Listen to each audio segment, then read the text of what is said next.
घर हे दोघांचं असतं. मुलं दोघांची असतात. घरातील माणसं दोघांची असतात.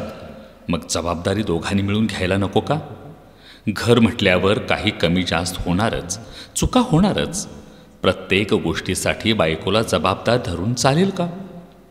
घरात लग्न करून आलेली ती स्त्री ही एक स्वतंत्र विचारांची, वेगळ्या वातावरणात राहिलेली एक व्यक्ती आहे, जी तुमचा हात पकडून तुमच्या विश्वासावर पूर्ण आयुष्य तुमच्यासोबत, तुमच्या माणसांसोबत तुमच्यासाठी जगणार असते. ती घरातील लक्ष्मी असते. तिला तिचं व्यक्तिस्वातंत्र्य, विचार स्वातंत्र्य मिळायलाच हवं.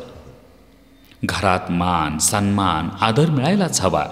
तिचंही एक वेगळं आयुष्य असू शकतं, ज्यामध्ये तिचं मित्रमंडळ, नातेवाईक, आईवडील, आवडीनिवडी, छंद, कलागुण असतील.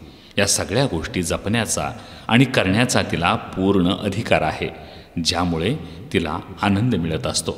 जर तुम्हाला तुमच्या बायकोच्या चेहऱ्यावर खरा आनंद बघायचा असेल तर तिचं वेगळं अस्तित्व, स्वातंत्र्य मान्य करा. तिच्या कलागुणांना वाव द्या. तिला विचार मांडायला संधी द्या आणि त्यावर विचार करा. तिला धाकातून, कटकटीतून मोकळं करा. तिला सगळ्या बंधनातून मोकळं करा. वेगळी ओळख निर्माण करू द्या. मोकळेपणानं जगू द्या. तिचा छान मित्र बना. तिला जास्तीत जास्त वेळ द्या. बायकोला समजून घ्या. तिच्या आनंदात सहभागी व्हा. तिला तिच्या मनासारखं जगू द्या. तिचे दोष दाखवत बसू नका.